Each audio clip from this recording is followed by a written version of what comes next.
सर्व शिक्षक आणि भावी शिक्षक यांना मिशन टीईटी मध्ये यांचं स्वागत आहे. किशोर जाधव सर आपल्या सोबत आहेत. किशोर जाधव सर अतिशय संघर्षातून एक शिक्षक झालेला तरुण तुमच्या समोर आहे. किशोर जाधव सर त्यांचे बोल अनुभवाचे सांगणार आहेत. तयारी कशी केली हे देखील सांगणार आहेत. तुम्ही तयारी कशी करायची हे देखील सांगणार आहेत. मिशन टेट सोबत एक माझा सवंगडी सखा मित्र म्हणून एमपीएससी पासून आम्ही सोबत असलेले मित्र सदाशिव पेठ मध्ये तब्बल भोजन भाऊ म्हणून सोबत 5 ते 7 वर्ष राहिलेले जेवलेले असे आम्ही मित्र आहोत.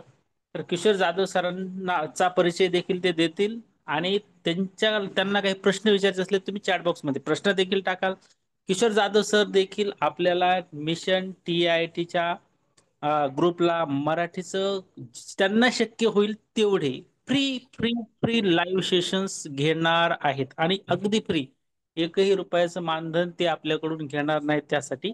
तर ते जेव्हा घेतील तेव्हा आपण अशाच संख्येनं आपण उपस्थित राहायचं. किशोर जाधव सर तुम्ही चालू करा. नमस्कार सर्व शिक्षकांना आणि भावी शिक्षकांना. सगळ्यांचा आवाज येतो का? माझा आवाज सगळ्यांपर्यंत आवाज पोहोचतोय का? चॅट बॉक्स मध्ये टाका.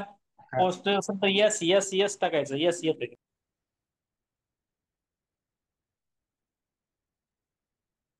आवाज येतो सगळ्यांना?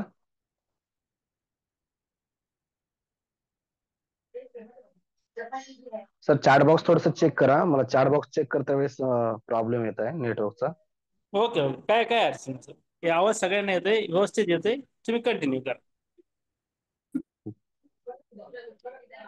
नमस्कार, माझं नाव किशोर नारायणराव जाधव. मी मूळचा नांदेडचा आहे. माझी सध्याची जॉईनिंग आहे जिल्हा परिषद वर्धा, हिंगणघाट तालुका, जिल्हा परिषद उच्च प्राथमिक शाळा खानगाव. मी वर्ग 6वी ते 8वी या वर्गाला शिकतो. तब्येत ठीक नव्हती तरी रामसरच्या आग्रहास्तव मला सगळे शिक्षकासमोर यावंच लागलेलं आहे. माझ्यापेक्षा भरपूर सारे सिनियर शिक्षक या ग्रुपमध्ये आहेतच. त्यासोबतच काही नवीन होणारे शिक्षक जे माझ्यापेक्षा वयाने मोठे असतील किंवा लहान असतील, सगळ्यांना माझा सादर प्रणाम. आजचा विषय आहे की सरांनी सांगितलं की टीईटीच्या मार्गदर्शनासंबंधी सध्या पेव फुटलेला आहे की शासनानं टीईटी ही 2013च्या नंतर सगळ्यांना म्हणजे आरटीआय ऍक्ट 2009च्या नंतर सगळे जे काही शिक्षक आहेत त्या सर्व शिक्षकांना टीईटी लागू केलेली आहे. त्यामुळं प्रत्येकाची वेगवेगळी मतांतरे आता सध्या ग्रुपवर चालू आहेत. सध्या आम्ही महाराष्ट्र राज्य शिक्षण समिती असेल किंवा महाराष्ट्र राज्य शिक्षण संघटना या दोन्ही ग्रुपमध्ये आम्ही आता नव्यानं असल्यामुळे आम्ही कोणत्या बाजूला नाही, आम्ही दोन्हीच्या ग्रुपमध्ये पण आहोत. त्याच्यामध्ये अनेक चर्चा होत आहेत की काही शिक्षकांचं मत आहे की परीक्षा द्यावी, काही जणांनी म्हणत की ते रद्द व्हावी. हा विषय मी इथं मांडणारच नाही. व्हावी का न व्हावी हा शासनाचा निर्णय आहे. ते काय आपलं ऐकणार पण नाही. ज्यांना शासनाला वाटेल योग्य आहे तर ती परीक्षा घेईल. शासनाला वाटलं का योग्य अयोग्य आहे तर ती रद्द करेल. परंतु आपल्या भविष्यासाठी आपलं एक हातचं आपल्या हातात ठेवण्यासाठी परीक्षा काही एवढी अवघड नाही, त्याचा फक्त बाऊ झालेला आहे. आपण जे शाळेमध्ये शिक्षण पहिलीच्या वर्गात असताना वाटतं की पहिली खूप अवघड आहे, दुसरीच्या वर्गात ही पहिली परीक्षा खूप सोपी वाटते. त्याच पद्धतीनं आहे, फक्त आपण त्या परीक्षेपासून खूप लांब आहोत. सध्या करंटमध्ये जे लागलेले नाहीत त्यांच्यासाठी काही अवघड जाणार नाही किंवा त्यांना ते देणंच आहे, शिक्षक होणंच आहे. पण जे शिक्षक आहेत हे त्या विषयाचा बाऊ करत आहेत, त्या विषयाबद्दल मतांतरे व्यक्त करत आहेत. हे त्यांचं योग्य पण आहे. कारण 10 12 15 वर्षापूर्वी 20 20 वर्ष 22 वर्ष 26 वर्ष सर्व्हिस केलेले शिक्षक आहेत. त्यांना पुन्हा त्याच सर्व्हिसमध्ये 1 ते 5 वर्गाला शिकून अचानकपणे जर ही टीईटीची एक्झाम द्या म्हटलं तर ती अवघडच आहे. परंतु तयारी करणाऱ्या प्रत्येक शिक्षकाला सध्याच्या घडीमध्ये जे तयारी करत आहेत त्यांच्यासाठी हा तेवढा काही विषय अवघड नाही, कारण त्यांना शिक्षक व्हायचं आहे. आता हा विषय झाला की मागच्या 26 वर्षापासून आम्ही शिकवत आहोत आणि ती परीक्षा द्यायची आहे तर त्यांना थोडंसं अवघड जाणार आहे. पण एक वेळेस उतरल्यानंतर काही अवघड नसतं, हे आपणच विद्यार्थ्यांना सांगतो. त्याच पद्धतीनं हे आपलंही अंगीकारलं तर काही पेपर अवघड जाणार नाही. द्या किंवा न द्या, द्यावी का नावी, घ्यावी का नाही, याच्याबद्दल माझंही कोणताही मी मत मांडणार नाही वैयक्तिक. हा ज्यांचा त्यांचा प्रश्न आहे.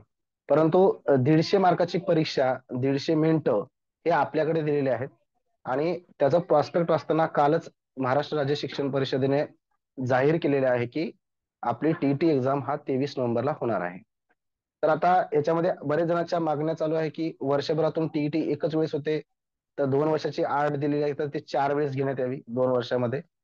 परंतु काही जणांचं आता शासन काय करेल त्याच्यावर काय आपण आता सध्या काही सांगू शकत नाही. 68 दिवस ते 78 दिवस, 72 दिवसाच्या आसपास आपल्याकडे हे दिवस आपल्याकडे आहेत. त्या 60 दिवस माझ्या मते भरपूर झाले. जुन्या शिक्षकांना पण भरपूर झाले, कारण शिक्षक पेशा म्हणल्यानंतर त्या पेशेमध्ये आपण शिक्षण शिकवतच असतो आणि त्यातलं काही असं वेगळं नाही. पहिली ते 1 ते 5 वर्गासाठी पेपर क्रमांक फर्स्ट आहे.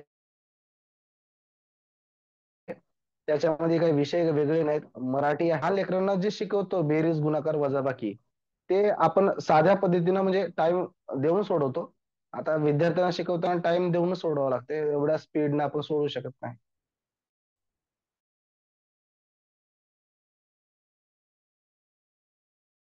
परंतु तिथं पण आहेच, पण एवढंच फरक आहे, तिथं शाब्दिक आहेत, इथं आपल्याला शिकवताना आपण फळ्यावर डायरेक्ट संख्येने शिकवतो. तिथे शाब्दिक उदाहरण आहेत. मराठी विषय आहे, त्याच्यामध्ये मॅथ विषय आहे, पर्यावरण विषय आहे, जो आपण 1 ते 5 वर्षाला विषय शिकवत असतो, भागच आहे आपला. एवढंच झालंय की 2013ला जेव्हा सुरुवात झाली होती, काठिण्य पातळी थोडीशी सोपी होती. जे परिसर अभ्यास पुस्तकीमध्ये माहिती होती त्याच्या आधारावर 2013 2014 पुढे 1-2 वर्ष थोडस पेपर फर्स्ट, एक ते वर्ग पहिला ते वर्ग पाचवा पर्यंत, वर्ग सहावा ते वर्ग आठवा, त्याच्यामध्ये पुन्हा जाऊन आता नवीन शिक्षकांना, नवीन जे तयारी करतायत त्यांना माहित आहे, पण जुन्या शिक्षकांना म्हणून सांगत आहे, पेपर पहिल्यामध्ये काही बदल नाही. हॅलो, आवाज ब्रेक होतोय का? हॅलो, आवाज येतोय आता व्यवस्थित? हॅलो, हॅलो, आवाज येतोय का बरोबर? कोणतरी हँड रेज करून सांगा. Okay ma'am. येतोय येतोय सर, तर येतोय येतोय. वर्ग पाचवा 1 ते 5 मध्ये सगळ्यांसाठी, ओके सर, ओके सर. वर्ग 1 ते 5 साठी पेपर क्रमांक 1 आहे, पहिला पेपर आहे, त्याच्यासाठी सगळ्यांनाच सारखा आहे, तिथं विषय निवडायची गरज, शिकवत आहेत त्यांच्यासाठी पेपर 2 क्रमांकाचा आहे. त्याच्यामध्ये 2 ऑप्शन आहेत. आर्ट सोडून बाकीच्या 2 विषयामध्ये झाले असेल, तुमचे सायन्स मधून मेथड मधून झाले असेल, तर तुम्हाला निवडताना पेपर क्रमांक सायन्स आणि मॅथच निवडावा लागतो. तिथं ऑप्शन दिलेले आहेत आपण फॉर्म भरते वेळेस. आपण जेव्हा फॉर्मची प्रक्रिया 2 दिवसांना सुरू होणार आहे, त्याच्यावर सुद्धा मी राम सरला रिक्वेस्ट करून आम्ही त्याच्यावर व्हिडिओ बनवणार आहोत किंवा आम्ही स्वतःहून तुम्हाला सांगू, आम्ही प्रेझेंटेशन देऊन. तर ज्यांची डिग्री सायन्स मधून झालेली आहे त्यांनी गणित आणि विज्ञान हा विषय घेऊनच पेपर पास व्हावा लागतो दुसरा. आणि ज्यांचं आर्ट मधून आहे, जे भाषा विषयाला शिक्षक आहेत आता सध्या, मराठी हिंदी इंग्लिश विषय शिकण्यासाठी, तर त्या शिक्षकांना आपल्याला भाषा विषय घेऊनच पास व्हावं लागतं. सामाजिक शास्त्र, सामाजिक शास्त्रामध्ये इतिहास भूगोल नागरिकशास्त्र आणि राज्यशास्त्राचा काही भाग हा आपल्याला परीक्षेला येणार आहे. आणि जे सायन्स आणि मॅथचे आहेत तर त्यांच्यासाठी आपण गणित आणि सायन्स हे दोन, गणित आणि सायन्स हे 2 विषय आपल्याला परीक्षेला असणार आहेत. त्यामुळे पेपर क्रमांक 2 मध्ये विभागणी आहे हे लक्षात घ्यावी जुन्या शिक्षकांनी, की आपण ज्या विषयाला शिकवत आहोत, आपली डिग्री ज्या विषयामध्ये झालेली आहे, तो पेपर क्रमांक 2 आपल्याला निवडायचा आहे पहिल्यांदा. हा जोपर्यंत आपण रस्ता पाहणार नाही तोपर्यंत त्या रस्त्यावर आपण व्यवस्थितरित्या चालू शकणार नाही. घाई गडबड किंवा 60 दिवस राहिले, मग वाचायचं कुठं, कोणता युट्यूब, कोणता संदर्भ घ्यावा, याविषयी कोणते पुस्तक. राम सरांनी 2 दिवस अगोदर एक लेक्चर घेतला होता, त्या लेक्चर मी पाहिलो होतो. तर त्या लेक्चरमध्ये सुद्धा त्यांनी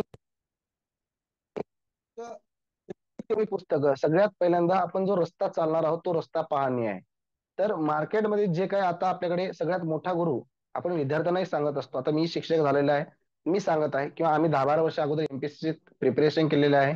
तर आम्ही सुरुवातीला तोच तोच भाग आहे की पहिल्यांदा जोपर्यंत आपण प्रश्नपत्रिका पाहणार नाही, तेव्हा दुसऱ्याचं बोलणं ऐकून ही परीक्षा अवघड आहे, याच्यातले प्रश्न सुटत नाहीत, हा आविर्भाव किंवा अहंगंड हे लोकांचं ऐकून ते बोलणं किंवा दुसऱ्याला बातमी पसरवणं, हे एका रोगापेक्षा खूप मोठं भयंकर आहे. त्यामुळं आपला जर एखाद्या रोगाला थांबायचं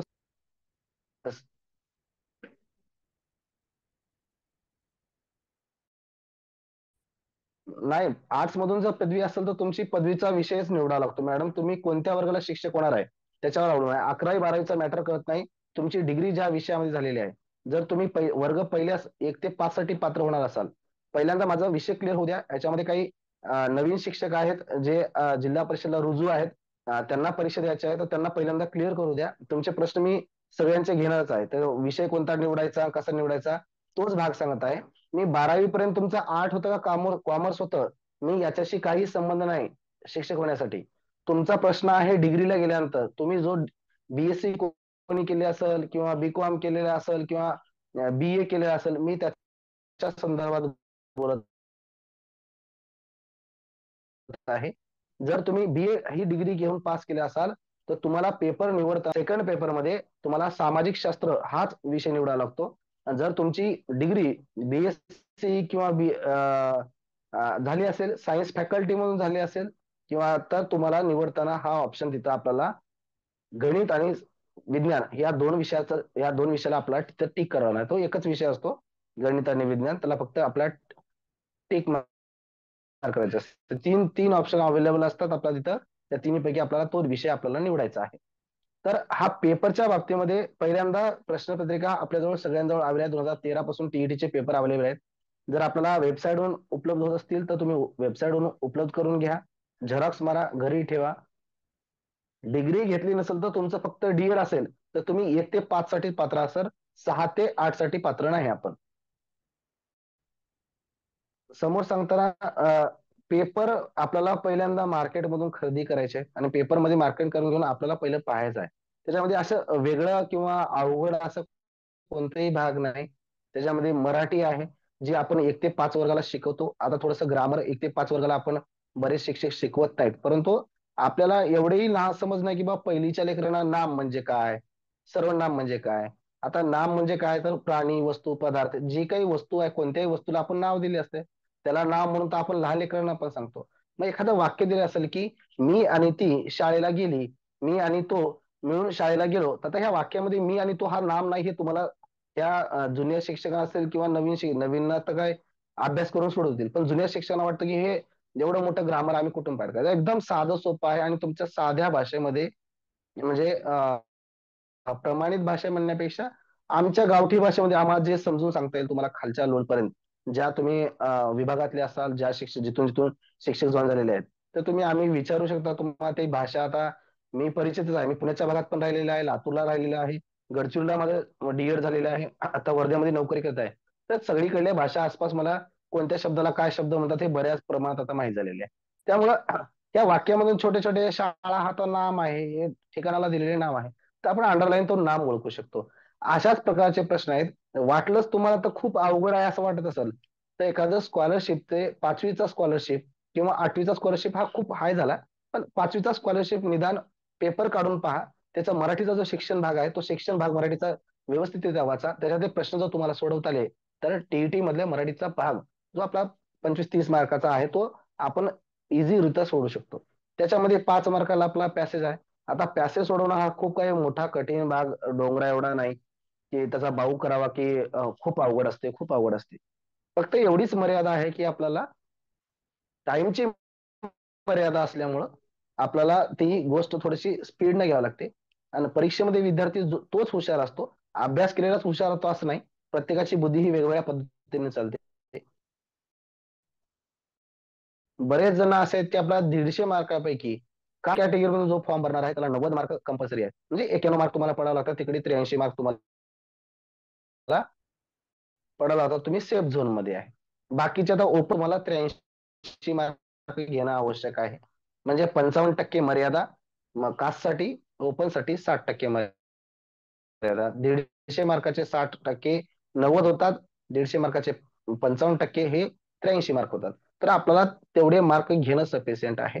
त्यामुळं आपण परीक्षेनंतर जे शिक्षक आहेत त्यांच्यासाठी, जे फ्रेशर आहेत त्यांना काही अडचण नाही, कारण त्यांनी मोठंच उद्देश ठेवा. परंतु ज्यांना असं भीतीच वाटते की ना आम्ही पास कसं होऊ, तर आपली जी स्ट्रेंथ आहे, आपण जो विद्यार्थ्यांना शाळेत सांगतो की आपली जी स्ट्रेंथ आहे त्या स्ट्रेंथवर आपल्याला फोकस करायचा आहे.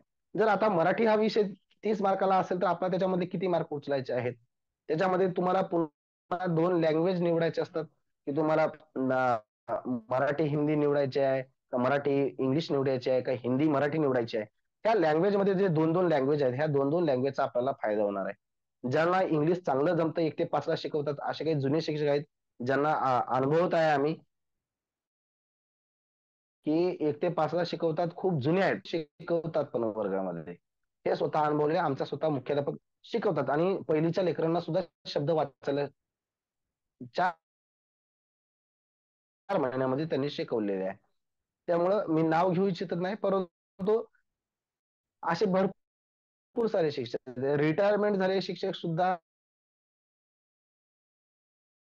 मी वर्ध्यामध्ये आहे, आता सेवाग्राम आमच्यापासून जवळच आहे, सेवाग्राममध्ये जे काम करतात वर्धा सेवाग्राममध्ये, असे म्हणजे अस्खलितपणे आराम के साथ म्हणजे हिंदी, मराठी, इंग्लिश तिन्ही भाषा बोलतात आणि एकदम सोप्या भाषेमध्ये कसं शिकवावं हे सुद्धा आम्हाला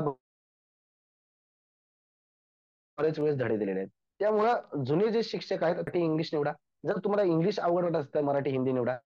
तिथं आपल्याला ऑप्शन आहेत. म्हणजे 30 आणि 30 60 मार्क तुम्हाला तिथंच होणार आहेत त्याच्यामुळे.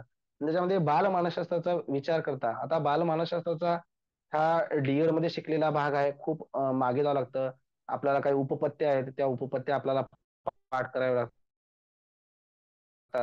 ब्लूमची असेल, कोहलरची असेल, हे हे जे काही बाकीच्या गोष्टी आहेत त्याच्यासाठी काही सफिशियंट तुम्हाला जर पुस्तक जरी म्हणजे कोणती पुस्तक वाचावी, कोणतं मार्केटमधलं पुस्तक कोणतं चांगलं, सगळ्यात मोठं पुस्तक चांगलं म्हणजे आपल्या प्रश्नपत्रिका.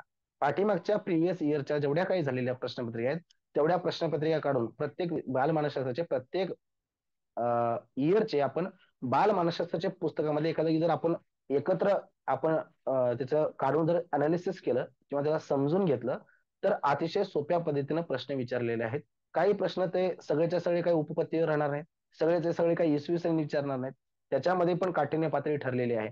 त्याच्यामध्ये सुद्धा 12 ते 14 क्वेश्चन आहे असे आहेत की तुम्ही अंदाजे सोडू शकता, किंवा तुम्हाला एक प्रसंग दिला जातो की लहान वर्गामध्ये एक्झाम्पल मध्ये सांगतो, छोटं उदाहरण घेऊन, की वर्गामध्ये शिक्षक जाण्याच्या अगोदर अतिशय मोठा गोंधळ चालवलेला आहे आणि तिथं मुलं अचानकपणे शिक्षक गेल्यानंतर वर्गामध्ये विद्यार्थी गोंधळ करताना दिसले, तर शिक्षक म्हणून तुम्ही काय प्रतिक्रिया द्याल विद्यार्थ्यांसोबत कोणतं बिहेवियर करा. आता याच्यातनं उत्तर निवडताना खाली 4 पर्याय आहेत, आपल्याला ते योग्य निवडण्यासाठी 1 ते 5 आणि त्याच्यातलंही उत्तर शोधता येत नाही. हे तर म्हणजे शिक्षकाला म्हणजे भुसवत नाही, म्हणजे प्रत्येक शिक्षक हा आराम कसा सोडू शकतो हा इथं ऐकणाऱ्या बरेच सारे शिक्षक आहेत, हे कोणी उत्तर सांगू शकतं खाली 4 पर्याय. आता माझ्याकडे 4 पर्याय नाहीत, मी 4 तुम्हाला पर्याय देणार नाही, परंतु तुम्ही जेव्हा अनालिसिस कराल 2013 ते 2025 पर्यंत जेवढे टीईटी वाटत असेल की बाबा नाही मला याच्या व्यतिरिक्त काही जर एक्स्ट्रा येईल तर मी काय करावं, तर सीटीईटीचं मार्केटमध्ये भरपूर सारी पुस्तकं आहेत. त्या सीटीईटीचे पुस्तकं, क्वेश्चन पेपरचं संच भेटतं, ते क्वेश्चन पेपरचे संच काढा, त्याचं हिंदीमधून हिंदी आपल्याला मराठीमध्ये ट्रान्सलेट करता येतं, किंवा एखादा प्रश्न आला तर आपण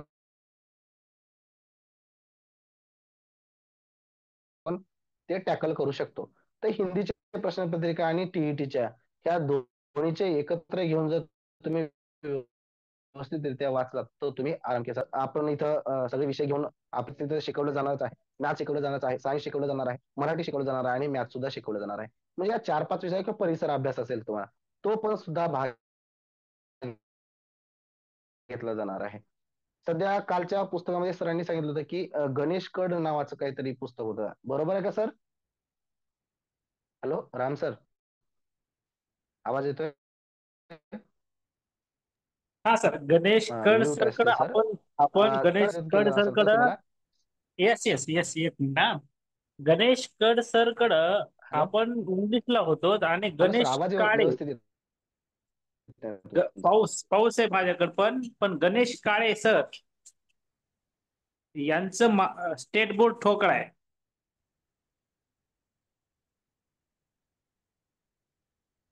गणेश काळे आहे का? गणेश काळे काळे काळे. सरांचं स्टेट बोर्ड ठोकळा आहे. त्यामध्ये आपल्या एक पहिली वर्गापासून ते म्हणजे 9वी 10वी पर्यंतचे जे काही आपले टेक्स्टबुक आहेत, त्या 12वी पर्यंत. टेक्स्टबुकचं शॉर्ट नोट्स मध्ये तिथं माहिती आपल्याला उपलब्ध होईल. अं, अं? 12वी पर्यंत गणेश तर काळे. 12वी पर्यंतचे सगळे काढून दिले आहेत. म्हणून आपल्या टीईटीला विचारले जाणारे का प्रश्न काय बाहेरचे विचारले जाणार आहेत. थोडे एक दोन प्रश्न येतील, मग त्याचा भाऊ म्हणजे सर ह्या पुस्तकाचा भागच नाही, तर तुम्हाला तिथं मार्क मागत नाही, तुम्हाला 150 पैकी 150 घेऊन गेले तर काय अवॉर्ड देणार नाही. आपल्याला फक्त पात्रता पूर्ण करायची आणि आपल्याला शासन फक्त पात्रता मागत आहे. तर आपल्या पात्रतेच्या पुढे जाण्यासाठी आपल्याला त्या 30 पैकी मार्कापैकी आपल्याला 30 पैकी 30 थोडंच येणार आहे. आपल्याला 20 जरी आले त्याच्यामध्ये 10 प्रश्न अवघड आहेत की बाबा आपल्याला जमलेच नाही सायन्सचे, 10 प्रश्न आहेत की त्याच्यामध्ये मॅथ मधले जमलेच नाहीत, तुम्ही मायनस मायनस करत राहा 150 पासून. तुम्ही पास कुठं किती मार्कापर्यंत तुम्ही मार्क घेऊ तर इथंच कॉन्फिडन्शियल होतं. तुम्ही प्रत्येक विषयातले जरी 10 मार्क आले, 5 विषयातले जरी 10 मार्क काढून टाकले तर वरचे 50 100 मार्क आपण आरामसात मिळू शकतो. मराठी सारख्या विषयामध्ये व्यवस्थितरित्या जर तुमचं वाचन असेल, वाक्प्रचार पाठ असतील, म्हणीचा अर्थ माहित असेल किंवा एखादा शुद्ध शब्द कसा लिहावा, हा जर तुम्ही जर नेहमी नेहमी वाचनात असेल, आता तुम्ही पुस्तकं नेहमीच वाचतात, शिक्षक नेहमी वाचतात, आपण एवढंच करतो की कळत नाही की वेलांटी कोणती देतो, उकार कोणते देतो, त्याच्या पेशामध्ये शिक्षक देतात, तज्ञ हा शब्द बदलता चुकतो. आताही तुमच्या हाताने लिहून पहा आणि ते गुगलवर चेक करा, इथं ऐकणाऱ्या सगळ्या शिक्षकांना आणि फ्रेशर असणार सुद्धा माहित नाही असं म्हणत नाही मी, बरेच जणारे फ्रेशर जे लोक आहेत त्यांना बरेच जणांना माहित आहे, जुने शिक्षक आहेत ते पण माझ्यापेक्षा ज्ञानी आहेत. परंतु एक उदाहरणार्थ म्हणून दिलं की तज्ञ हा शब्द बरेच जणांना येत नाही. मार्गदर्शक हा शब्द लिहिताना चुकतो. आशीर्वाद शब्द लिहिताना बिल्डिंगवर बरेच वेळेस चुकलेलं आपण पाहिलेलं असतं. मग परीक्षेमध्ये चारही तिथं ऑप्शन असतात आणि सगळे सिमिलर दिसतात, मग नेमकं निवडावं कोणता. तर आपल्याला हे जे छोटे छोटे जे बारकावे आहेत, मराठी सारखा विषय सोपा आहे जो आपल्याला 30 पैकी 24 25 26 27 28 मार्कापर्यंत नेऊ शकतं. बालमानसशास्त्र असेल किंवा तुमचं मराठी असेल किंवा त्यासोबतच आपला परिसर अभ्यास आहे, परिसर अभ्यास काही वेगळं विचारणार आहे, अन्न साखळी विचारतं,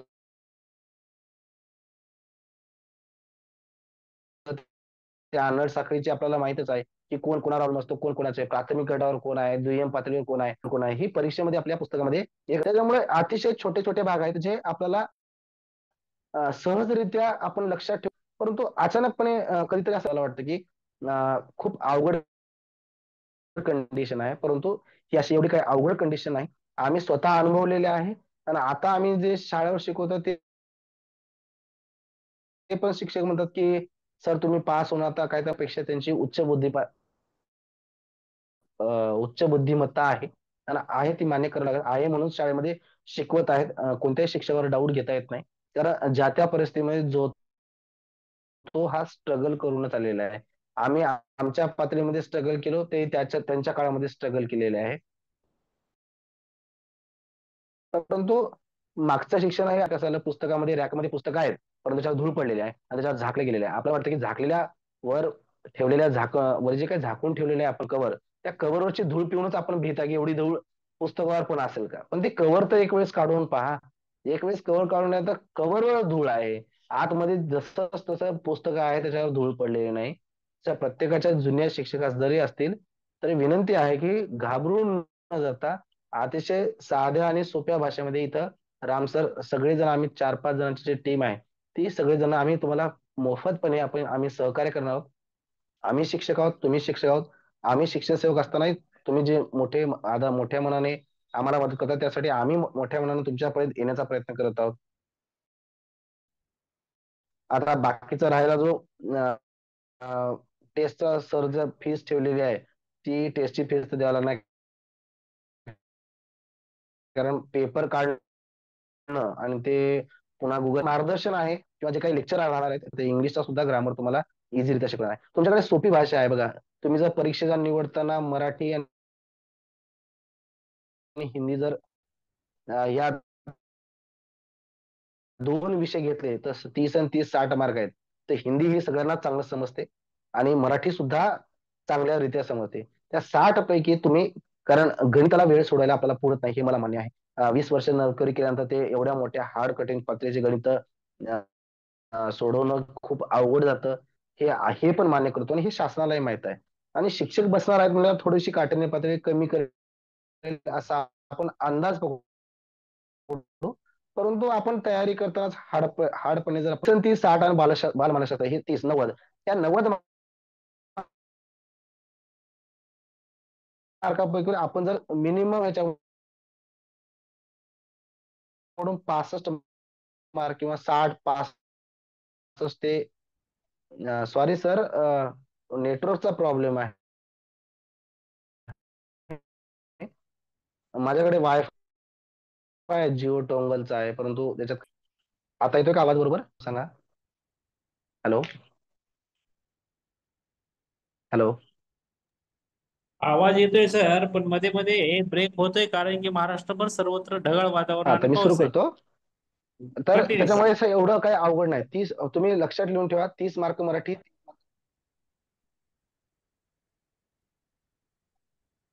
हा, हा, सर, हा.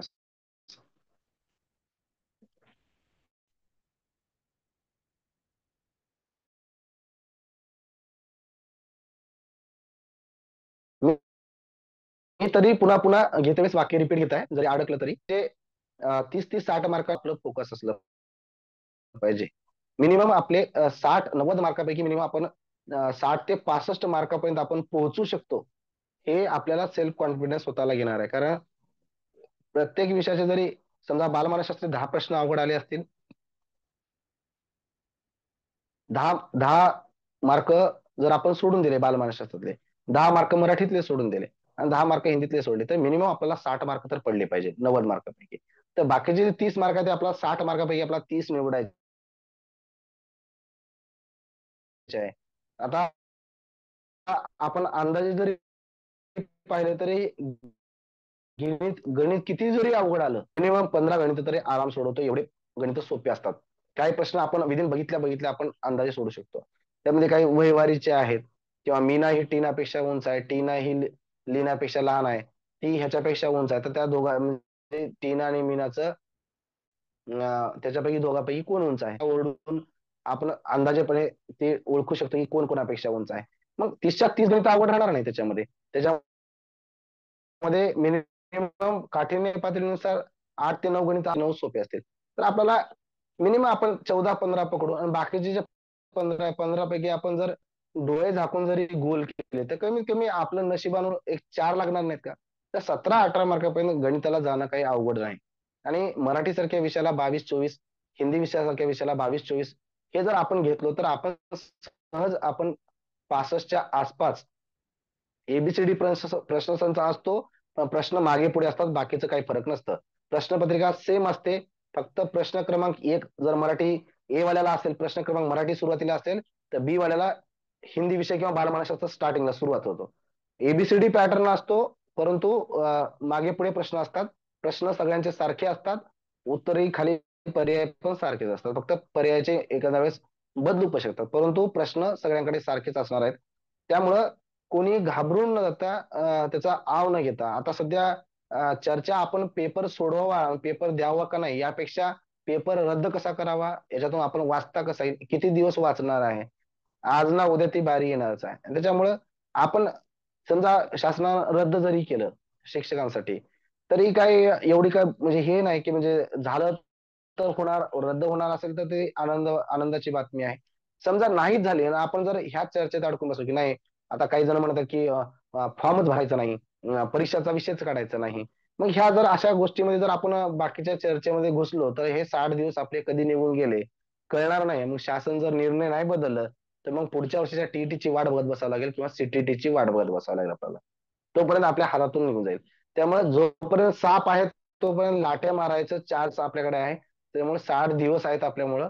आणि एक वेळ साप निघून गेल्यावर तुम्ही लाठ्या मारून काही नाही, ओरडून रडून काही नाही, मग कोर्टाच्या फेऱ्या, आंदोलनात सामील व्हा, या गोष्टी करण्यापेक्षा पास व्हाल किंवा न व्हाल ही भाग वेगळा झाला. याच्यामध्ये पास आणि नापासचा हा प्रश्नच नाही. पात्र आणि अपात्र आहे, आणि जरी अपात्र झालं तर तिथे काय सांगून घ्यायची गरज नाही, किंवा म्हणजे खूप मोठं काही लॉस होणार नाही. पण कमीत कमी पहिला हा भाग कमीत कमी आपण, सीटीईटी सर वर्षातून 2 वेळेस होते, ती सीटीईटी पण येणारच आहे. टीईटी आणि सीटीईटी ही इक्वलंट आहे. त्याचा जीआर पण आहे आपल्याकडे, आम्ही तुम्हाला ग्रुपवर टाकून देऊ, शेअर करून टाकू. राम सरला मी शेअर करतो, माझ्याकडे आहे, किंवा राम सर कडे असेल तर ग्रुपला शेअर करतात. सीटीईटी किंवा टीईटी दोन्हीपैकी कोणतं जरी पास असेल तर चालतं. परंतु एवढंच आहे, तुम्ही जर डीएड झालेला असाल तर 1 ते 5 म्हणजे वर्गासाठी प्रथम म्हणजे प्रश्नपत्रिका पेपर क्रमांक 1 पास व्हावाच लागतो तुम्हाला. जर 6 ते 8 ला शिक्षक असाल तर पेपर क्रमांक 2 हा तुम्हाला पास व्हावं लागतं. असं काही शिक्षक आहेत की डीएड प्लस बीए झालेले आहेत, आणि त्याचं ग्रॅज्युएशन झाल्यामुळे त्यांना मराठीऐवजी हिंदी विषय चालतंय सर, काय अडचण काहीच नाही. तुम्हाला 2 लँग्वेज निवडायचे आहेत कोणतेही, तुम्ही मराठी निवडा, हिंदी निवडा किंवा इंग्लिश निवडा, 3 विषयापैकी कोणतीही तुम्ही 2 निवडायचे आहेत. तुम्हाला ते 2 भाषा तुम्हाला निवडाव्याच लागतात, कंपल्सरी आहे. तुम्ही हिंदी निवडा किंवा इंग्लिश निवडा किंवा मराठी निवडा सोबत सोबत. आणि सीटीईटीला पण त्या भरतीच आहे. आणि टीईटी मध्ये नापास झालो तर नापास होण्याची ही भीतीच नाही, कारण भिल्यामुळं आपलं काही होणार नाही, आणि भिवून आपण थांबल्यामुळं का कोणती गोष्ट थांबणार नाही. त्याच्यामुळं एक दिवस फक्त काय जातील, आपले फीसचे पैसे जातील, पण कमीत कमी आपला एक अनुभव येईल की परीक्षा कशी असते. तर कमीत कमी ह्या पेपरमध्ये समजा तुम्ही 60-65 मार्क येतात, तुम्ही कमीत कमी कॉन्फिडन्स बघाल की बाबा मी काहीच ना अभ्यास करता किंवा थोडाफार वाचल्यानं मला जर 65 मार्क मिळाले असतील, तर पुढे येणाऱ्या सीटीईटी मध्ये मी पुढच्या 6 महिन्यात येणाऱ्या सीटीईटीत किंवा टीईटी मध्ये आपण आराम के 15 ते 20 मार्क वाढवू शकतो. कोणता भाग आला नाही त्याच्यावर फोकस करून करू शकतो. परंतु सध्या स्थितीमध्ये असो किंवा बंधनकारक नसो, याचं आपण विचार न करता सरळ आपण अभ्यासाला लागावं. आणि याची काही आम्ही तर तुम्हाला फ्री मध्ये शिकवणार आहोत, आम्ही का पैसेही घेणार आहोत. आम्ही तुमच्यामधलेच एक आहोत, आम्ही तुमच्याच माळीतले आहोत, म्हणून तुम्हाला आम्ही मार्गदर्शन जरी वयानं लहान असलो तरी मार्गदर्शन करण्यासाठी तुमच्या समोर येत आहोत. कारण आम्ही 10-12 वर्ष स्पर्धा परीक्षा केलेली आहे. आमच्या वेळेला ती संधी मिळाली नाही आम्हाला शिक्षक होण्यासाठी. आता परीक्षा आली आणि पहिल्याच संधीमध्ये आम्ही सोनं केलेले आहे. 2017, 2022 आणि 2025. 2017ला 129 मार्क होते, 2022ला 122, 123 मार्क होते. कालच्या दिलेल्या परीक्षेमध्ये एकही पुस्तकाचं पान न वाचता 129 मार्क आहेत. म्हणजे फक्त आम्हाला कळालंय की आम्ही कुठं जायचं आहे, आम्हाला कुठंपर्यंत म्हणजे काय टॅकल करायचं आहे, कोणती परीक्षा पास व्हायचं आहे. म्हणजे आपल्याला परीक्षा पास होताना 150 मार्कापैकी आपल्याला मार्क किती पाहिजेत, 90 मार्क. तर आपलं फोकस असलं पाहिजे की त्या 90 मार्क आपल्याला मिळवायचे आहेत. 8 ते 12 साठी एक्झाम आहेत का? 8 ते 12 साठी आता सध्यापर्यंत 1 ते 8 पर्यंतच टीईटी आणि सीटीईटी लागू आहे.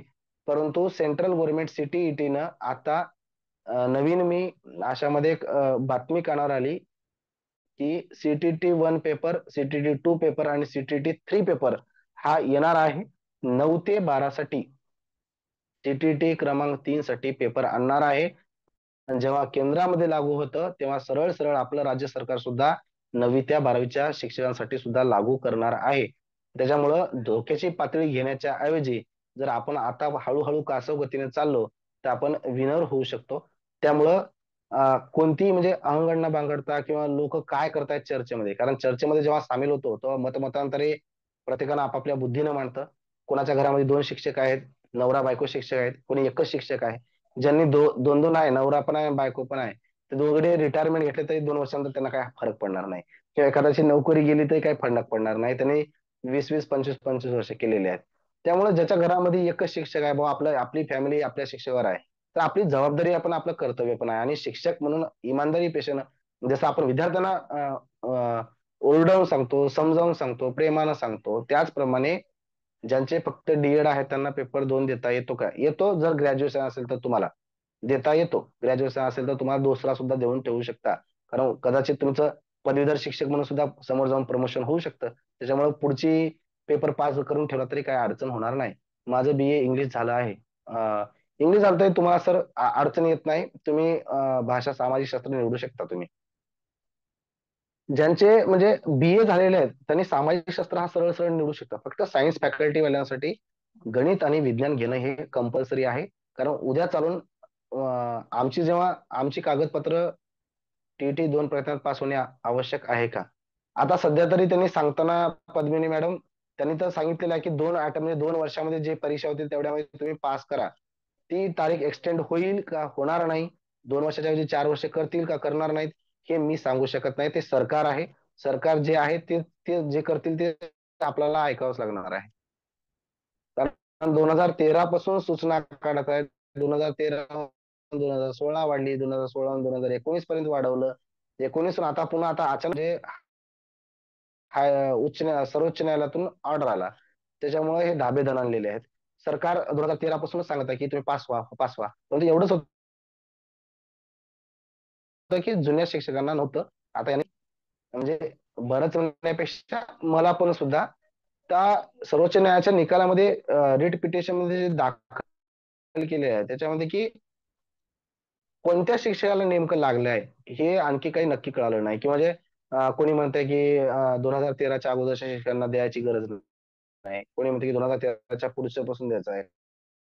कोणी म्हणते की खासगी अनुदान प्रत्येकानं आपापल्या बुद्धीची लावलेली शक्कल आहे. मग ह्या शक्कलीमध्ये पडण्यापेक्षा आपली शक्कल जर पेपर पॅटर्न जर आपण राबवली किंवा पेपर पॅटर्न कसा आहे या 2-4 दिवसामध्ये बाकीच्या ग्रुपवर म्हणजे कोणत्याही असो शिक्षकांची कोणती का समिती संघटना असे ना त्याच्यावर चर्चा न करण्यापेक्षा आपण फक्त प्रश्नपत्रिका काय आहेत हे पाहून घ्यावं आणि ज्यांची इच्छा असेल आमची बळजबरी नाही आणि आमचाही कोणत्याही शिक्षक संघटनेशी समितीशी म्हणजे आम्हाला कोणी याच्यात असतील तर नम्रपूर्वक हात जोडून विनंती आहे. आमचं असं कुणालाही काही म्हणणं नाही. आमची इच्छा आहे की ती रद्दच व्हावी. आम्हाला बी लागू करू नये. नवीन येणाऱ्या पोरांनाही लागू करू नये. कोणालाही वाटत नाही की अग्नीची परीक्षा कोणाला द्यावं हाताला पळून घ्यावं वाटतं. कोणालाही वाटत नाही अग्नीची परीक्षा द्यायला.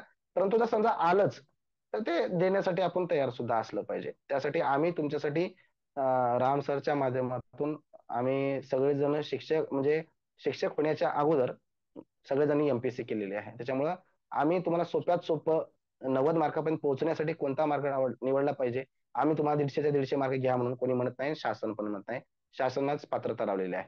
परीक्षा किती वेळेस देता येते सर परीक्षेला बंधन नाही तुम्ही किती वेळेस देऊ शकता पण शासनानं 2 वर्षाच्या आतमध्ये पास व्हा म्हणले हा प्रश्न आहे. शासनानं 2 वर्षामध्ये प्रत्येक महिन्याला जरी पेपर घेतला तरी तेवढ्या वेळेस पेपर देता येतात आपल्याला. मग पेपर किती वेळेस द्यावा हा प्रश्नच नाही. 2 वर्षामध्ये जेवढ्या परीक्षा तुम्हाला होतील सीटीटी भेटतील टीईटी भेटतील तेवढ्या परीक्षेचा फॉर्म भरा पास व्हा त्याच्यामुळे आपली बाजू सेव्ह करून घ्या. त्यामुळं बाकीच्या गोष्टीमध्ये म्हणजे आपण पडण्यापेक्षा आपलं जे इंटेन्शन आहे आपल्याजवळ जे टार्गेट आलेले आहे त्याचं वाचन करून व्यवस्थितरित्या आपण पास कसं होता येईल याच्याकडे लक्ष द्यावं असं मला वैयक्तिकरित्या वाटतं आणि सरांनी सांगितल्याप्रमाणे सर म्हणले की बाबा मराठीचे लेक्चर तुम्ही घेता का तर मी फ्री ऑफ कॉस्ट मध्ये मराठीचं ज्ञान आहे तर मी ज्ञान ठेवून काय माझं बांधवासाठी मी स्वतःहून मी ज्ञान वाटप करत आहे तर मला त्याचा खूप अभिमान पण वाटेल आणि गर्वाने सांगेल की मी माझ्या शिक्षकांना शिकवलं. 2010 पूर्वी नेमणूक असणाऱ्या शिक्षकांना सूट आहे का सर निकालानुसार सर हे आणखी कन्फर्म मला माहित नाही त्याच्यामुळे मी ह्याच्यावर तुम्हाला देऊ शकत नाही. सध्या प्रत्येक जण वेगवेगळी बाजू मांडत आहे त्याच्यामुळं कोण आहे इन मध्ये आणि कोण आउट मध्ये आहे हे सध्या मी सांगू शकत नाही. मी एवढंच सांगू शकतो की कळकळीची विनंती आहे माझे मोठे शिक्षक बांधव किंवा माझ्यापेक्षा लहान असतील लागलेले किंवा होणारे शिक्षक ह्या सगळ्यांना विनंती आहे की बाकीच्या अवांतर चर्चा करण्यापेक्षा तुम्ही मला असे प्रश्न विचारा की सर पेपर सोपा होऊन आपण पास कसं व्हावं याच्यावर आमचा फोकस आहे. आम्ही परीक्षा होईल न होईल कुणाला लागू होईल कुणाला लागू होणार नाही हा विषय नाही फक्त सध्या विषय आलाय तो लागू होणार आहे आणि त्याच्यामुळं एम ए म्हणजे बीएड समान आहे. एम ए एज्युकेशन आहे सर एम ए बीएड आणि सारखं नाही एम ए एज्युकेशन आणि बीएड हे इक्वलंट आहे. टीईटी पात्र आहे मग मला टीईटी द्या सर आताच्या सध्याच्या निर्णयानुसार टीईटी द्यावी लागणार आहे. त्यांनी जे सांगितलेले आहे ते आता कोण इन मध्ये तेच सांगत आहे मी कोण इन मध्ये आहे कोण आउट मध्ये आहे याच्यावर आम्हाला प्रश्न विचारण्यापेक्षा तुम्ही पास कसं व्हाल म्हणजे सर आम्हाला पास होण्यासाठी जवळचा मार्ग कोणता किंवा सोप्यात सोपं तुम्ही कसं करून सांगाल याबद्दल प्रश्न विचारा मी तुम्हाला 100% सांगेन. आणि परीक्षेसाठी कोणता विषय घ्यावा याबद्दल विचार आम्ही त्याच्याबद्दल मार्गदर्शन करतो. कोर्टाच्या निर्णयावर आम्हाला बोलण्याचा अधिकार नाही त्याच्यामुळे कोर्ट कुणाला म्हणतंय काय नाही त्याच्याबद्दल मी बाजू मांडू शकतो कारण सर्वोच्च न्यायालय आहे न्यायालयाविषयी कोणी मतमतांतरे मांडणं हे चुकीचं आहे.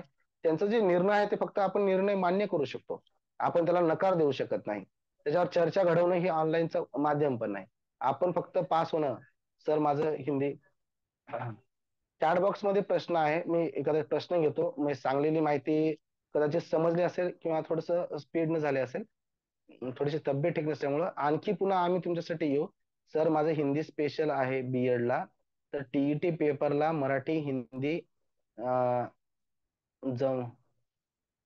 बालमानसशास्त्र, हो चालते मॅडम. बीएडच्या विषयाचं तुमचं काही नाही, ग्रॅज्युएशनला जो विषय आहे त्याच्या संबंधी बोललो होतो की मी, जर तुमचं ग्रॅज्युएशन, पुन्हा एक वेळेस आहे का सगळ्यांना सांगत आहे, तुमचं ग्रॅज्युएशन जर आर्ट मधून झालेलं असेल तर तुम्ही सामाजिक शास्त्र हा विषय निवडायचा आहे. वर्ग 6वी ते 8वीला जे शिक्षक आहेत सायन्स मधून झालेले असेल, बीएससी बीकॉम किंवा तुमचं कम्प्युटर कोर्स आहे सायन्स मधून, तर ते जर झाले असतील तर तुम्हाला गणित आणि विज्ञान हा विषय घेऊन तुम्हाला परीक्षा द्यावी लागते. गणित आणि विज्ञान तुम्हाला 60 मार्काला येतो, आणि जर सामाजिक शास्त्र निवडत तर तुम्हाला 60 मार्क येतो. मग सामाजिक शास्त्रामध्ये काय येतं, इतिहास भूगोल नागरिकशास्त्र राज्यशास्त्र, 10वी 12वी पर्यंत हे चारही विषय आपल्याला आपला तुम्हाला 60 मार्काला ह्या चार विषयात प्रश्न येईल. एक तर तुम्हाला इकॉनॉमिक्सचा एक थोडासा भाग येईल, राज्यशास्त्राचा थोडासा भाग येईल, नागरिकशास्त्राचा भाग थोडासा येईल आणि इतिहासचा भाग येईल. तुम्ही फक्त प्राथमिक लेवलचे जे गणेश काळे सरांचं जे पुस्तक आहे ठोकळालेल्या मार्केटमध्ये 1 ते 12वीचं, तुम्ही पुस्तकं वाचण्यापेक्षा शॉर्ट नोट्स मध्ये दिलेले आहे, तुमच्या मागच्या प्रश्नपत्रिका काढा, त्याच्याच बाजूला ठेवा, इतिहास वाचताना इतिहासचे प्रश्न अंडरलाईन करून ठेवा, हायलाईट करून ठेवा, आणि तो प्रश्न त्या पुस्तकात ऐकण्या बघा, आणि त्याच्यानुसारच तुमचा पेपर तसा येतो किंवा हा प्रश्न असा येईल हा अंदाज पाकडून तुम्हाला तो पुस्तक अभ्यास करायचा आहे. म्हणजे 60 दिवसामध्ये जर आपण पुस्तक वाचायला बसलो 5वी पासूनच भूगोलचं 12वी पर्यंत, तर आपले 60 दिवस कधी निघून गेले हे कळणार नाही. त्यामुळे कमी दिवसामध्ये शॉर्ट न्यूज आपल्याला, Deshmukh sir, sorry Deshmukh sir, तुमचा प्रश्न मी पाहिलो नाही, मी सगळ्यांचा प्रश्न देण्याचा प्रयत्न करत आहे, पण एवढ्या स्पीडनं प्रश्न येतात की मला ते वाचणं होत नाहीत स्पष्टीकरण देताना. पुन्हा एक वेळेस टाका, मी तुमचं नक्की पाहिजे प्रश्न. तर त्यामुळं प्रत्येक भागासाठी महत्वाची पुस्तकांची यादी द्यावी. नक्की तुम्हाला पुस्तकांची यादी द्यावी लागेल. एकच पुस्तक घ्या तुम्ही, 12 पुस्तक वाचण्यापेक्षा यादी देण्यापेक्षा यादीमध्ये काही पडलेलं नाही. एकच तुम्ही स्कॉलरशिपचं जे पुस्तक आहे, मॅथमॅटिक्सचा भाग आणि बुद्धिमत्ताचा भाग, याच्यातून तुम्ही जरी म्हणजे 2 4 8 दिवस तुमचं माइंड फ्रेश होण्यासाठी किंवा धूळ धूळ निघण्यासाठी त्याच्यामध्ये आपण शिकवलेला भाग आहे, सोपा पण भाग आहे, आणि समजतं पण आपल्याला, आपण स्कॉलरशिपला शिकवलेल्यामुळं. 5वीचे पहा, 5वी जर तुम्हाला वाटलं की बाबा नाही हे 2 4 दिवसामध्ये मला खूप इझी चाललेलं आहे, गणित विषयाचे मार्गदर्शन करा सर. मॅडम 5वीच्या मॅथसाठी मी तेच सांगत आहे तुम्हाला की स्कॉलरशिपचं जे पुस्तक आहे आपलं, त्या स्कॉलरशिपच्या पुस्तकामध्ये शाब्दिक उदाहरण आहेत, आणि 5वीचं पुस्तक घेऊन गणिताचं, ज्यांना गुणाकार अतिशय फास्टरित्या होतं, ज्यांना 20 पर्यंतचे पाढे पाठ आहेत, 20 पर्यंतचे वर्ग पाठ आहेत, 20 पर्यंतचे घनमूळ पाठ आहेत, पाठ नसतील तर पाठ करून घ्या, कारण परीक्षेत ते उपयोगी पडणार आहेत आपल्याला आकृत्या सोडवताना. स्कॉलरशिपचा जसा पेपर असतो, मी तेच सांगत आहे की ठोकळा चालेल का, नक्की नक्की चालेल, काहीच अडचण नाही. 2022-23चाही चालतो, नवीन आलेले अपडेट चालतं, नवीन अपडेट काहीच असतं नसतं, थोडंसं 4 5 रंगीत पेजेस करून टाकलेले असतात. 22-23चं जरी असेल तरी चालतं, किंवा त्याच्यापेक्षा पाठीमागचं असेल तरी चालतं, परंतु एवढंही जुनं नसावं की अपडेट झालेला अभ्यासक्रम त्याच्यामध्ये नसावा, असं असू नये. प्लॅनिंग सुद्धा सांगतो, 60 दिवसाची प्लॅनिंग आहे, तर तुम्हाला तेच सांगत आहे, प्लॅनिंगच सांगत आहे. आता एका विषयानुसार मी जात आहे. मराठी हा भाग सोपा आहे, ज्यांना वाटतं की मराठी मला वाक्प्रचार म्हणी, शुद्ध शब्द, अनेक शब्दापैकी एक शब्द, शब्दसमूहाबद्दल एक शब्द, किंवा म्हणीचा अर्थ, किंवा त्याच म्हणीसारखी दुसरी म्हण, हे जर तुम्हाला जर इझी वाटत असतील तर आणि किंवा उतारा सोडवणं हा तुम्हाला खूप सोप्यारित्या कळत असतील, समानार्थी शब्द विरुद्धार्थी शब्द, एका शब्दाला किती समानार्थी शब्द आहेत, सूर्य घेतात तर सूर्याला काय काय म्हणतात, हे जर शब्द तुम्हाला पाठ असतील तर मराठीचा विषयाचा अभ्यास करण्यापेक्षा थोडंसं बाजूला ठेवू शकता, किंवा त्याला वेळ देण्यापेक्षा तुम्ही अर्धा 1 तास समानार्थी शब्द वाचून काढा.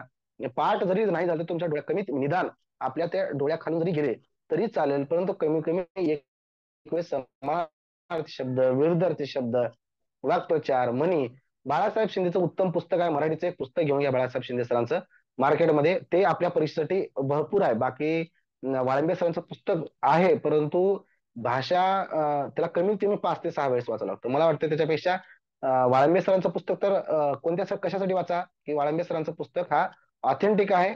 आणि महाराष्ट्र राज्य शासन सुद्धा त्याचा बरेच वेळेस रेफरन्स घेतं. चुकीचे प्रश्न उत्तर घेताना सुद्धा रेफरन्स घेतं. त्याच्यामुळे त्याच्यामध्ये जे शब्दसंग्रह मिळतं त्यासोबत वाळंबे सरांच्या पुस्तकासोबत, त्यातले समार्थी, विरुद्धार्थी, वाक्प्रचार, म्हणी, शब्दसमूहाबद्दल एक शब्द, हे तुम्ही व्यवस्थित त्या वाळंबे सरांच्या पुस्तकामध्ये शब्दसंग्रहाचं सेपरेट पुस्तक आहे. तर चालतं, मंथनचं सुद्धा चालतं. मंथनचे बुक मराठी गणित विषयासाठी सुद्धा रेफर केलं तर काही अडचण नाही, खूप छान आहे.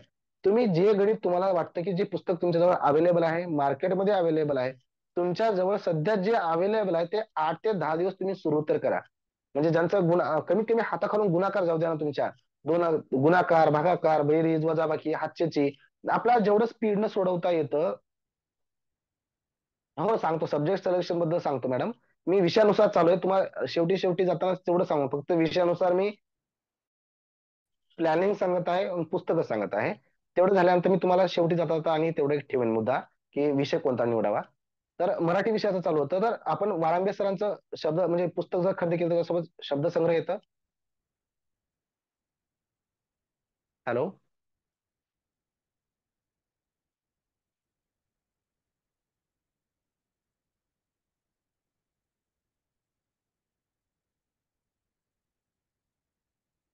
हॅलो. Ram sir, hello. हा, आवाज येतोय. जरा हे आमच्या शाळेच्या मुलांसारखं झालं. त्यांना एक ऑप्शन होस्ट कडे असतो, हा, मी व्हाईट कंटिन्यू. बोर्ड शेअरिंगचा बंद करून टाकता येतं. ते राहिलं. मला वाटलं आता ही शाळेची लेकरं नाहीत, शिक्षक आहेत, त्याच्यामुळे ते राहिलं बंद करायचं. असं चलो आगे बढ़ेंगे.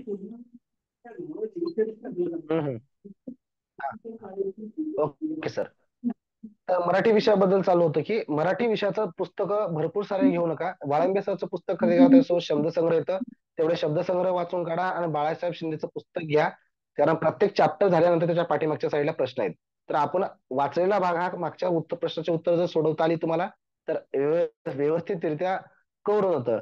आणि ते वाचण्याच्या पूर्वी बाळासाहेब शिंदेचं पुस्तक किंवा वाळंबे सरांचं पुस्तक, हे दोन्ही पुस्तक वाचण्याच्या अगोदर ज्या टीईटीचे पेपर झालेले आहेत त्याचे सगळे मराठीचे प्रश्न एक वेळेस पाहून घ्या. त्याची काठिण्य पातळी काय, प्रश्न कशावर विचारायलाय, वाक्प्रचार किती आहेत, म्हणी किती आहेत, याचं तर आम्ही शिकवताना तुम्ही सांगणारच आहोत, आम्ही स्पष्टीकरण देणारच आहोत. फक्त आता इथं सांगणारे काही नवीन आहेत, काही जुने आहेत, प्रत्येक जण प्रश्न विचारतात की सब्जेक्ट नुसार नियोजन सांगा.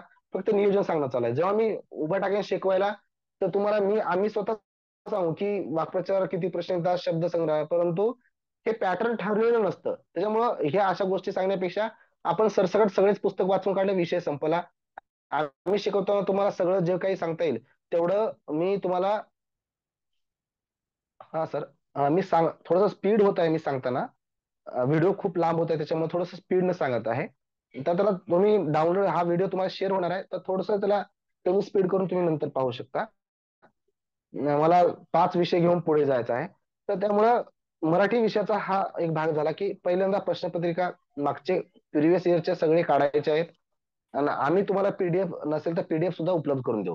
तुम्ही एवढेही कष्ट करून तुमच्यासाठी एवढेही कष्ट करू आम्ही, की वेबसाईटवरून पेपर डाउनलोड करून तुमच्या ग्रुपमध्ये टाकले जातील. त्याच्यातून जो कमीत कमी तुम्ही झेरॉक्स मारून आणायचं तरी तेवढं काम करा. आता आम्ही झेरॉक्स मारायला तरी येऊन देऊ शकत नाही, प्रत्येकाच्या घरी पोहोचू शकत नाही. तर आम्ही पीडीएफ पाठवतो, त्याचे पीडीएफचे झेरॉक्स काढून घ्या तुम्ही. 1 ते 2 दिवसामध्ये पीडीएफ येईल तुमच्याकडे. तर झेरॉक्स काढून देऊन व्यवस्थित त्याच्यातले मराठीचा भाग बघून घ्या. मग नंतर पुस्तक वाचायला सुरू करा. मग तुम्हाला समजून जाईल की प्रश्न हा याच्यावर पडलेला आहे, हा भाग वाचताना हा भाग आम्हाला समजेल. हा झाला मराठीचा. मी पुढे जातो इंग्लिशचा. जसं मराठी आहे तसंच इंग्लिश आहे. सध्या मार्केटमध्ये आता भरपूर सारी मार्केटमध्ये पुस्तकं उपलब्ध आहेत. त्याच्यामुळे इंग्लिश त्यांना चांगलं जमतं. आता इंग्लिश ते तुम्हाला 1 ते 5 वर आता संधीच नाही समजा. परंतु आपण इंग्लिशचं पुस्तक वाचताना बाळासाहेब शिंदेचं आहे पुस्तक, इंग्लिश म्हणजे सोप्या भाषेमध्ये. मी त्यांचं होस्टिंग करत नाही किंवा त्यांचं पुस्तक घ्या म्हणून मी कुणाला म्हणत नाही. ज्याला डेनिन मार्टिन आवडतं त्याने डेनिन मार्टिन घ्या. ज्यांना दुसरे कोणते आणखी बीएस काळे आवडते तर बीएस काळे घ्या. आणखी दुसरं कोणाला जर शेखचं पुस्तक आहे मार्केटमध्ये, शेख सरांचं, त्यांचं घ्या वाटलं त्यांचं घ्या. ज्यांना जे पुस्तक घ्यायचं घ्या, परंतु कोणतंही घ्या, परंतु परीक्षेमध्ये जोपर्यंत आपण प्रश्नपत्रिका पाहणार नाही तोपर्यंत पुस्तक उघडून अभ्यासाला बसू नका. ह्या 4 दिवसामध्ये घाई गडबड न करता कोण काय सांगते, कोण चर्चा करते, याच्यापेक्षा फक्त प्रश्नपत्रिका पहा, पुस्तक बाजूला घ्या. आम्ही जेव्हा सुरू करू तुम्हाला तुम्हाला आराम के साथ ते समजून जाईल की तुम्हाला नेमका भाग कोणता वाचायचा आणि कोणता भाग सोडून. हिंदी इंग्लिश हे तिन्ही विषय सारखे आता मराठी जर वाचत आपलं हिंदी काय त्याचं ट्रान्सलेशन आहे, त्याचं सर कुठून वाचावं का, आणखी हिंदीचं ग्रामरचं पुस्तक घ्यायची गरज नाही. कारण हिंदीच्या ग्रामरचं मराठीचं ग्रामर असेल तर आपण त्याला ट्रान्सलेशन हिंदीच असतं. मग फक्त एवढंच की काही शब्द असतात की कठीण शब्द किंवा 1 ते 5 साठी घ्यावंच लागतं सर. 6वी ते 8वीला निवडता तुम्हाला भाषा निवडता येते. तर आपला तिथं म्हणजे हिंदीचा आपला आराम के साथ आपण जमू शकतो. समजा एखादा प्रश्न अवघडही आला, समजा 30च्या 30 नाही पडले, आपल्याला 25 मार्क घ्यायचे तर मराठी 25 आणि हिंदी 25 50 इथंच पाहिजे. आपल्याला बालमानसशास्त्राचे 15 जरी पडले तर आपण 65 मार्क असायला. आपलं टार्गेट आहे की या 3 विषयामध्ये आपल्याला मिनिमम 60+ मार्क घ्यायचे आहेत. आणि आम्ही खात्रीशीर सांगतो, आमचा जो ग्रुप आहे राम सरांचा, हा खात्रीशीर सांगत आहे तुम्हाला, तुम्ही व्यवस्थितरित्या आम्ही ज्या सांगल्या पॅटर्न नुसार करा, तुम्हाला 60+ मार्क 90 मार्कापैकी पडतात. तर तुम्हाला घ्यायचे वरचे 15-20 मार्क तुम्हाला घ्यायचे त्या 60 मार्कापैकी. राहिला गणिताचा भाग. ज्यांना गणित, आता गणित कोणतं पुस्तक वाचावं, आता पुस्तकच अंकलगी सरांचं पुस्तक चांगलंच आहे किंवा मार्केटमध्ये भरपूर सारे गणिताचे पुस्तक उपलब्ध आहेत. शॉर्टकट मेथडनं जाऊ नका. शाब्दिक उदाहरणं व्हिडिओ तर भरपूर सारे युट्यूब उपलब्ध आहेत. कोणती पुस्तक न घेता तुम्ही नफा तोटा टाका, तुमच्या 1000 व्हिडिओ तुमच्या युट्यूबवर आहेत. कोणाचाही ज्याचा ज्या शिक्षकांचा नफा तोटा हे सांगताना आपल्याला स्पष्टरित्या कळतं, आपली भाषा आहे, तर ते आवडला तो व्हिडिओ कंटिन्यू आहे किंवा सरळ व्याज, चक्रवाढ व्याज आहे किंवा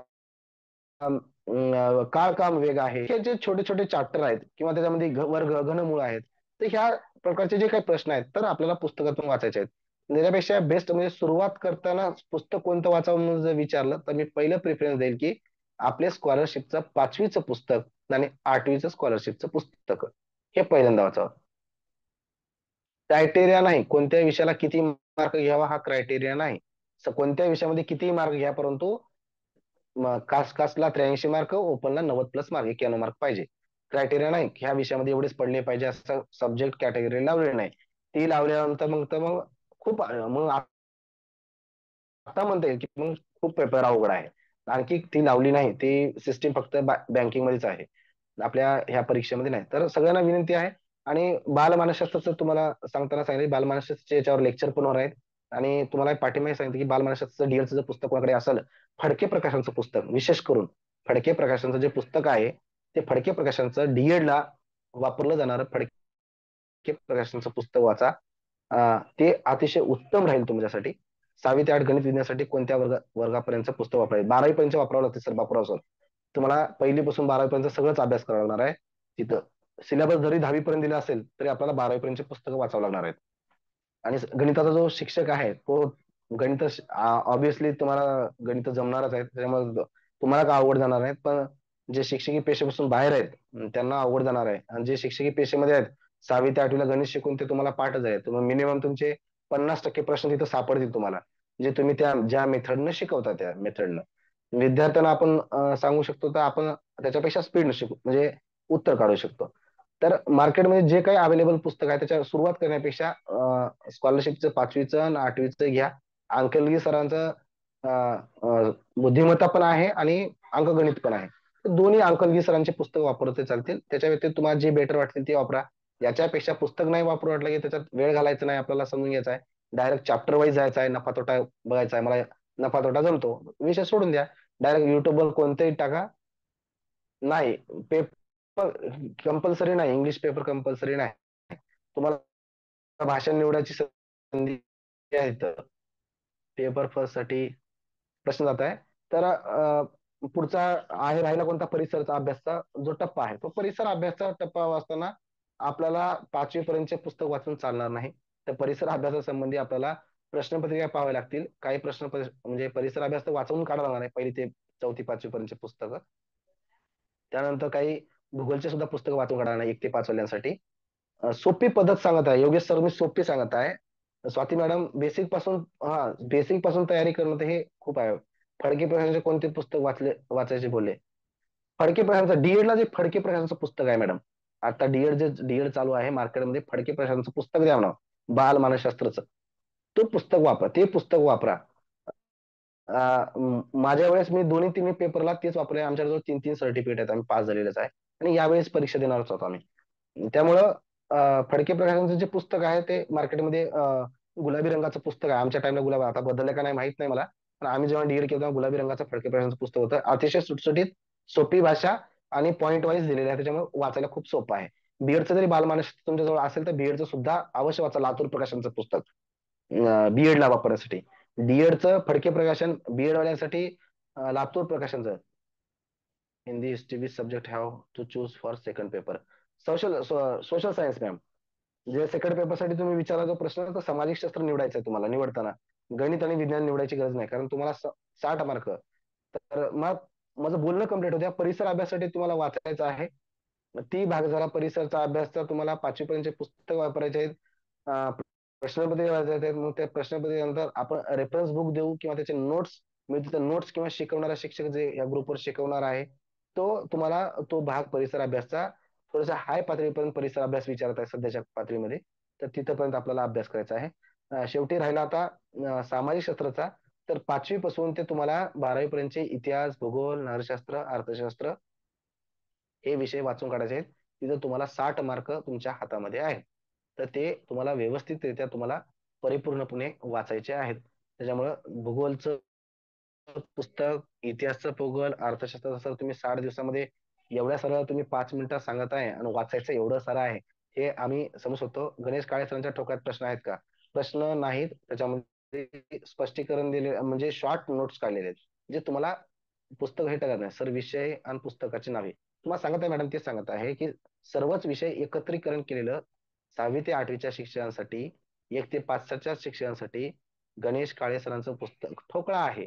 त्याच्यामध्ये सर्व काही माहिती दिलेली आहे, जे तुमच्या टेक्स्टबुक मध्ये आहे. 12वी पर्यंतची ती टोटल माहिती शॉर्ट नोट्स मध्ये उपलब्ध करून दिलेली आहे. अवंत कचरा बाजूला काढून टाकून देऊन, ज्याच्यावर प्रश्न तयार होऊ शकतो, जो महत्वाचा कंटेंट आहे, असाच भाग त्या ठोकळ्यामध्ये घेतलेला आहे. एमपीएससी केलेल्या आम्ही स्वतः ते पुस्तक वापरलेले आहे. बी प्रकाशनचं सुद्धा पुस्तक मार्केटमध्ये अवेलेबल आहे, बेसिक लेवलच्या पुस्तकावर, म्हणजे 1 ते 12वी पर्यंतच्या पुस्तकावर. त्यामुळं एक ठोकळा घ्या. बाकी तुम्ही मराठीसाठी सेपरेट बुक वापरा, म्हणजे ग्रामरसाठी, आणि इंग्लिशसाठी ग्रामरचं पुस्तक, आणि हिंदीसाठी ग्रामरची पुस्तक वापरायची गरज नाही. तुम्ही होऊ शकता. पुस्तकाचा फोटो सर, आता मी लाईव्ह चॅट मध्ये कसं तुम्हाला पुस्तकाचा पाठवणार आहे, राम सरला रिक्वेस्ट करून सांगतो तुम्हाला पुस्तकाचा फोटो पाठवून द्या म्हणून. फर्स्ट पेपर सर, दोन्ही पेपर द्यायचे असेल तर फॉर्म तसे भरावे लागतील का? ते तो ऑप्शन असतो. चूज एक एक निवडा किंवा दोन निवडा, दोन्हीपैकी कोणतं एक निवडा, तुम्हाला इथं ऑप्शन असतो. पेपर तुम्हाला कोणता निवडायचा, एक निवडायचं तर एक निवडा, दोन बोध करायचं असतं तर बोध करा. तिथं जे तुम्ही बोध कराल तर बोधची म्हणजे दोन्हीची फीस कटेल, एकच कराल तर एकची फीस कटेल. तर ज्यांचं ग्रॅज्युएशन प्लस डीएड आहे त्यांनी दोन्ही पेपर देऊन ठेवावा, असं माझी वैयक्तिक इच्छा आहे. आणि ते समोर भविष्यामध्ये तुमच्या उपयोगाला पडू शकतं. कारण पहिला पेपर जरी तुम्ही एखादा दिवस केला तर सेकंड पेपर जरी निघू शकतो आपल्याकडे हातातून. त्यामुळे दोन्ही संधी आपल्याकडे आवश्यक असाव्यात. तर आता ज्यांचे प्रश्न होते, आता एक शेवटचं मी 2 मिनिटं घेतो. 6वी ते 8वी साठी, 1 ते 5 साठी तुम्हाला पेपर एक द्यावंच लागणार आहे. त्याला काहीच म्हणजे पर्याय, शॉर्टकट बिटकट काहीच नाही. अभ्यास करणे हा एकच उपयोग आहे. सामायिक लागतील आणि तुम्हाला प्रश्न सुद्धा पाहावे लागतील, तेवढ्यावर होईल. नाही झालं तर आपलं आता त्यामुळे त्याच्यामध्ये आणखी आपल्याला त्याच्यानंतर आम्ही तुम्हाला सांगू की त्याच्यापेक्षा काय वाचा. जर वाटलं की बाबा हे सफिशियंट, माझं आता पुस्तक वाचणं झालेलं आहे, मला हा भाग समजलेला आहे, याच्यातले प्रश्न काही भेटत नाही त्याच्यामध्ये सर, तर आम्ही त्याच्या पुढचे जाऊन जे काही समाजशास्त्र जो कोणी शिकवणार आहे ग्रुपवर, तो त्याचा कंटेंट भाग घेईल. आणि तुम्हाला नद्याचा भाग असेल किंवा नद्यावर प्रश्न असतील किंवा डोंगरावर प्रश्न असतील किंवा शिखरावर प्रश्न असतील, की भारताच्या उत्तरेच्या भागच्या हिमालयीन पर्वत असेल किंवा मैदानी प्रदेश असेल किंवा गाळाचा प्रदेश असेल, दख्खन पठार असेल किंवा खाली कोकण किनारपट्टी असेल किंवा पूर्व किनारपट्टी असेल किंवा बंदर, बेट, या संबंधीची माहिती तुम्हाला शॉर्ट मध्ये का होईना अवेलेबल नोट्सच्या स्वरूपात किंवा तुम्हाला शिकवण्याच्या माध्यमातून का होईना ते तुमच्यापर्यंत आम्ही नक्की पोहोचू. जरी नक्की पोहोचणं नाही झालं तर तुम्हाला आम्ही कोणत्या तरी युट्यूबच्या चॅनलवर तुम्हाला सांगेल की ह्या शिक्षकांचे व्हिडिओ पहा, त्याच्यावर तुम्हाला तो भाग होऊन जाईल. परंतु काळे सरांचं तुम्हाला प्राथमिक बेस तुम्हाला पूर्ण केल्याशिवाय वरची पातळी समजणार नाही. मी पुन्हा पुन्हा सांगत आहे की 30 प्रश्नामध्ये जशाच तसे सगळेच्या सगळे 30 प्रश्न अवघड येणार नाहीत. 8 ते 9 प्रश्न सोपे असतील, जे तुमच्या पुस्तकात टेक्स्ट बुक्स मध्ये तुम्ही वाचलेच असतील. तुम्ही न पाहता सुद्धा वाचनात सुद्धा सुद्धा सोडू शकता 4 ते 5 प्रश्न. 8 ते 9 वाचल्या तर सोडू शकतात. 8 ते 9 मध्यम आहेत. 8 ते 9 10 प्रश्न हार्ड आहेत. त्यामुळे काठीण्य पातळी अवघड नाही. त्याचा भाव स्वतःच्या मला करून घेऊ नका की हे अवघड आहे अवघड आहे. तुम्ही सुरुवात करण्याच्या अगोदर एवढे प्रश्न करतात तर तुमच्या मनात किती गोंधळ निर्माण आहे. प्रश्न बाजूला ठेवा. पहिल्यांदा तुम्हाला तेच सांगत आहे, प्रश्नपत्रिका घ्या. प्रश्नपत्रिका 2 दिवसात वाचून काढा. आपल्याजवळ 68 दिवस आहे. 2 दिवस प्रश्नपत्रिकेला वेळ द्या. प्रश्नपत्रिका व्यवस्थित वाचून काढा. त्यातलं तुम्ही समजून घ्या की तो भाग नेमका काय. पीडीएफ मी आज उद्याच्या उद्या मी सरला टाकायला सांगतो. ते पीडीएफ काढा. पीडीएफ काढून व्यवस्थित त्याचा अनालिसिस करा की मराठीवर कसे प्रश्न विचारलेत. 7 ते 8 शिकतो. मला कोणता पेपर सर, मी पदवीधर म्हणून 7 ते 8 शिकवतो. कोणता विषय शिकवता 7 ते 8वीला? 6 ते 8वीला विषय कोणता शिकवता तुम्ही? गणित विज्ञान शिकवता का मराठी हिंदी भाषा लँग्वेज शिकवता का समाजशास्त्र शिकवता, सामाजिक सोशल सायन्स शिकवता? रिप्लाय द्या लवकर तुमचा प्रश्न.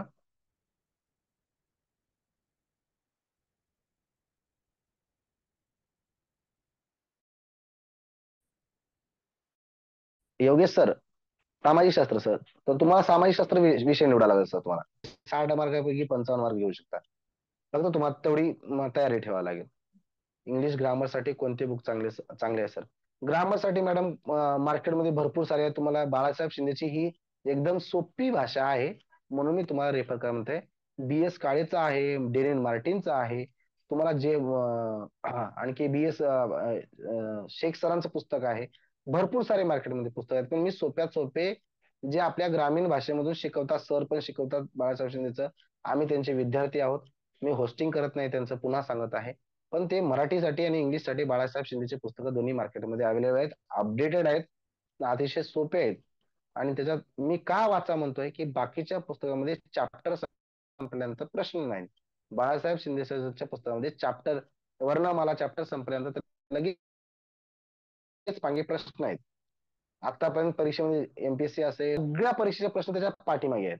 तर आपला सोडताना एक अंदाज येऊ जातो, म्हणजे आपण एमपीएससीच्या लेवलची तयारी करत आहोत हे आपल्याला फिलिंग येतं. आणि जर ते प्रश्न आपण सोडलो तर आपलं कॉन्फिडन्स वाढतं. बाकीचा सांगण्याचा उद्देश दुसरा कोणता नाही, हा एकच एकमेव उद्देश आहे. आणखी कोणाचा प्रश्न? मॅथ पेपर 2 साठी कोणता बुक चांगला आहे सर? मॅथ साठी सर तुम्ही स्वतः मॅथ शिकवत असाल, तुम्ही शिक्षक असाल तर तुम्ही जे मॅथ शिकवताय त्याच्यावर तुम्ही तयारी करा. मागची प्रश्नपत्रिका काढा. प्रश्नपत्रिकेवर जे प्रश्नपत्रिका सोडून पहा. काठीण्य पातळी कितीपर्यंत आहे त्याच्यावर तुम्ही ठरवा सर. सर प्रश्नांची पीडीएफ पाठवा. ओके, नक्की पाठवू आम्ही तुम्हाला. प्रश्नपत्रिकेचा पीडीएफच पाठवू. जेवढे पेपर आहे, पेपर 1 साठी कोणते विषय आहेत तुम्हाला ते सांगितलंय. मराठी, हिंदी, इंग्लिश, समाजशास्त्र आणि परिसर अभ्यास. सॉरी, समाजशास्त्र म्हणा, परिसर अभ्यास त्याला म्हणता येईल आपल्याला. मला इंग्रजी गणित घ्यावे लागेल का? मी समाजशास्त्र पदवीधर आहे. इंग्रजी गणित नाही सर, गणित हा विषय तुमच्यासाठी येणारच नाही. समाजशास्त्र येताना गणित घ्यायची गरज काय तुम्हाला? 60 मार्क. इथं फरकच आहे की विज्ञान 30 मार्काला, गणित 30 मार्काला, असं 60 मार्काला आहे. जर सामाजिक शास्त्र विषय घेतला तर डायरेक्ट 60 मार्काला सामाजिक शास्त्राचं विचारलं जातं. सर मी 1 ते 5 ला शिकवते. 12वी सायन्स BA आहे. पेपर 1 द्यायचे का सर? नक्की द्या मॅडम. तुम्हाला 100% तुम्हाला पेपर द्यावा लागेल. 1 ते 5 साठी पेपर क्रमांक 1 द्यावं लागतं. 12वी पर्यंत तुमचं काय होतं मला माहित नाही. मी फक्त ग्रॅज्युएशनचं बोलत आहे. ते आर्ट होतं का सायन्स होतं? थँक्यू. कोणाचे प्रश्न असतील ते टाका. बाल मानसशास्त्र विषयासाठी कोणती पुस्तके? सर सांगितलं ना सर, डीएडच्या फडके प्रकाशनचं पुस्तक आणि बीएडचं बालमानसशास्त्राचं लातूर प्रकाशनचं पुस्तक, हे 2च पुस्तकं वाचा आणि प्रश्नपत्रिका वाचा. तुमच्या तेवढ्यावर क्लिअर होईल सर. सर फडके प्रकाशनच्या कोणाचे पुस्तकाची प्रश्न आहेत? पीडीएफ ग्रुपवर पाठवलेली आहे, टेस्ट सिरीज ग्रुप 1 वर. आणि बाकीचे जे संदर्भ ग्रंथ आहेत त्याची पुस्तकं दाखवा, फोटो दाखवा. तर तुम्ही 2 दिवसापूर्वीचं विवेकानंद क्लासेसवरचं राम शेप सर, विठ्ठल कांगणे सरच्या ह्याच्यावर जाऊ नका. आता मला एक जणांचा मीटिंग हे आला, विठ्ठल कांगणे सर. विठ्ठल कांगणे सर परभणीचे येते. ते त्यांचं विवेकानंद करिअर अकॅडमी हा आहे. हा हा. ती विवेकानंद क्लासेस रामशेप सरच आहे. आणि मिशन टेट हे रामशेप सर, म्हणजे त्याच्यामध्ये मी आहे. तर एक जणांनी मला विठ्ठल कांगणे सरांचं ते दाखवलं. तर विठ्ठल कांगणे सर खूप मोठे चालते मॅडम, माणसं आहेत. चालते. अच्छा. आपण आम्ही हा सामान्य. तर बरेच सर, किशोर सर, बऱ्याच गोष्टी हा तुम्हाला सर. त्या ग्रुपवर, टेस्ट सिरीजच्या ग्रुपवर पाठवल्या जाणार आहेत. Kishor Jadhav sir group number 1 TET test series चे ऍडमिन आहेत. टीईटी टेस्ट सिरीज ग्रुप 2 चे पण ऍडमिन आहेत. सर तुम्ही एकदा ग्रुप ते पाहून घ्या, जे टेस्ट सिरीजचे पेड ग्रुप आहेत. तर त्या ग्रुपवर तुम्ही त्या नक्की घेता येईल सर. प्रश्न पत्रिका तुम्हाला जेव्हा वेळ भेटेल तेव्हा, आज, उद्या, परवा अपलोड करा. किशोर जाधव सरांनी जसं सांगितलं तसं घाई करू नका. प्रश्नपत्रिका वगैरे व्यवस्थित बघा. आणि सर तर सोबत आहेतच. 1-2 दिवस सरांना आता प्रवासामुळे जरा वेळ द्या. बाकीच्यांना पण सगळ्यांना वेळ द्या. ऍडमिशन प्रोसेस चालू आहे. तुम्हाला खूप सारे रेकॉर्डिंग निगेटिव्ह मार्किंग आपल्या नसते. विवेकानंद क्लासवर आहेत. पाटील सर. कंटिन्यू करा. सर, मी आता बऱ्याच गोष्टी मी पुन्हा पुन्हा डबल डबल सांगितलेल्या आहेत, आवाज ब्रेक होतोय म्हणून. त्यामुळं जर कोणाला पुन्हा पुन्हा तेच तेच सांगत आहे असं वाटत असेल, तर इथे प्रश्न तसे येत आहेत. त्याच्यामुळे मी बोललो, माझ्याकडून काही चुकीचे शब्द गेले असतील, कोणाचं मन दुखवलं असेल, मोठे असतील माझ्या आदराने किंवा लहान असतील, तर मी त्यांची दिलगिरी व्यक्त करतो. आणि रामशेठ सरांनी मला बोलण्याची संधी उपलब्ध करून दिली आणि शिकवण्यासाठी त्यांनी माझ्यासाठी विनंती केली. त्यांच्या विनंतीला मान देऊन मी शिकवण्यासाठी शक्यतो 99% मी तयारी करेन. आणि माझं एवढं बोलून सर, राम सर, मी नक्की. तुमच्याकडे सोपवतो. Okay okay okay. ज्यांना टेस्ट सिरीज घ्यायची आहे त्यांनी राम शेप सर असं नाव येते तिथं. ते बघा. नंबर माझा, मी जी लिंक पाठवली ती सगळीकडे नंबर आता गेलेला आहे. 2 नंबर मॅडमचा पण नंबर राजवर्धन देतोय पाटील सर, निगेटिव्ह आपला. मार्किंग नसते. बरं किशोर सर, राजवर्धन आता पाटील सर. त्यांना हा सांगितलं सर, झालंय बोला. सर, बरोबर. ते रेकॉर्डिंग व्हिडिओ वगैरे पाहतील. खूप रेकॉर्डिंग व्हिडिओ आता हा हं. व्हिडिओ देखील युट्यूबला पाठवला जाणार आहे. इथं प्रश्न विचारण्यापेक्षा जरा हो थोडेसे सर. युट्यूबला तुम्ही पण सर्च करा. सरांनी खूप छान बर. मार्गदर्शन केले. उद्याच अजून असंच किशोर सरांसारखंच अजून एखादं डाऊट सेशन्स तुमचं ठेवूया. हे छोटे छोटे निगेटिव्ह मार्क सिस्टीम असते का, अमुक असते का, तमुक असते का, हे विषय कुठून वाचू, ते विषय कुठून वाचू. 5 दिवस झाले मी पण तेच सांगतोय. पण इट्स ओके. टेस्ट सिरीज साठी मात्र जे जॉईन आहेत त्या ग्रुपला सर तात्काळ तुम्हाला शक्य होईल तेव्हा, आज, उद्या, प्रिव्हियस इयर क्वेश्चन पेपर ते पाठवून देतीलच. मी माझ्याकडे पण ते मी आहेत. मराठी विषयासाठी तर येणारच आहे सर. सर, मी मराठी पेपरसाठी, मी शिकवण्यासाठी किंवा मार्गदर्शनासाठी मी उपलब्ध असणारच आहे. त्यासाठी जर समजा मला उद्या वेळ भेटला तर मी राम सरला एक वेळेस असं संध्याकाळच्या टाइमसाठी पण अर्ध्या तासासाठी मी येईन. त्याच्यामध्ये तुम्हाला मराठीचं म्हणजे आता जसं तुम्ही विचारताय की विषय वाईज सांगा, सोपी पद्धत सांगा, तर मी फक्त मराठी विषय घेऊन तुमच्या समोर उभं टाकेन की मराठी विषयासाठी नेमकं काय करायचं आहे, काय विचारलं जातं, किती अभ्यास करायचे, त्याचा प्रश्न कसे येतात. त्यासंबंधी मार्गदर्शन करण्यासाठी जर राम सरांनी अवेलेबल करून दिले येस किंवा येस. मला वेळ असेल तर मी नक्की तुमच्यासाठी तुम्हाला वेळ असल्यास तुम्हाला 100% लेक्चर ओके कोणत्याही सर. वेळेला, उद्याच्याला रविवार आहे सर, रविवारी माझ्याकडून कोणत्याही चुकली वेळेला तर तुम्ही पुन्हा एक attend वेळ. करू शकता. थांबूया सर. सर्वांचे माईक ओके सर, एका ओके सर. मिनिटासाठी फक्त थँक्यू चालू सर. करून देतो. सगळ्यांनी मला ऐकून. ओकेच. हा हा. Thank you sir, thank you.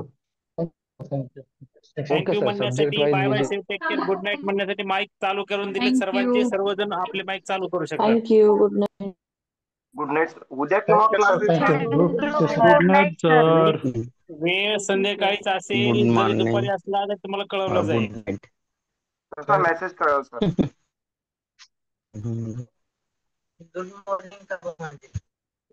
Good night. Night. Thank you sir. सगळ्यांची पुन्हा वेळेस ठेवताना आणखी एक वेळेस गुड नाईट सर. मोठ्याचे, लहानांचे, सगळ्यांचे मी दिलगिरी व्यक्त करतो आणि माझं सेशन संपत. धन्यवाद. नमस्कार. Good night. धन्यवाद सर. Good night. चला एंड करू meeting. End meeting for all. End meeting करू. End meeting